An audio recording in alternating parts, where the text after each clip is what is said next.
আসসালামু আলাইকুম। আজকে শুক্রবার।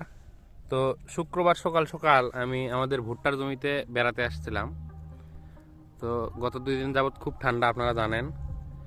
তো এখানে এসে একটা আজব বিষয় খেয়াল করলাম, সেটা হচ্ছে দেখুন, আমার জমিতে, ভুট্টার জমিতে আমি লাল শাকের বীজ বুনেছিলাম, যে লাল শাক যদি সেরকম হয়, জমি একটু শুকনা ছিল, তো লাল শাক যদি সেরকম হয় তাহলে বিক্রি করতে পারবো আর কি।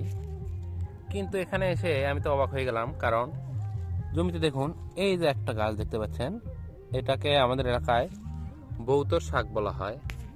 তো আমি জমিতে এসে যা খেয়াল করতেছি, সেটা হচ্ছে লাল শাকের চাইতে বেশি এই বৌতর শাক জ্বালাইছে। এই গাছটা কিন্তু নিজে নিজেই জ্বালাইছে, এটার কোনো বীজ বোনা হয়নি। পুরো জমিতে শুধু এই বৌতর শাক দিয়ে ভরা। তো এখন দেখুন, মানুষ যেটা চায় সেটা পায় না। যেমন ধরুন, আমি লাল শাকের বীজ এই পুরো জমিতে খুব ভালোভাবে বুনেছি, তারপরও জায়গা জায়গা লাল শাকের গাছ জ্বালাইছে, আর জায়গা জায়গায় জ্বালায়নি। দেখতে পাচ্ছেন কিছু কিছু জায়গায় লাল শাক একটু বেশি আছে, আবার কিছু কিছু জায়গায় এই বৌত শাক বেশি। আসলে মূল কথা, পুরো জমিতে শুধু বৌত শাক, বৌত শাক আর বৌত শাক। তো এখন কি করব? বৌত শাক কি বাজারে বিক্রি করা যাবে কিনা আমি জানি না, তবে বাজারে বিক্রি করা যাইতে পারে।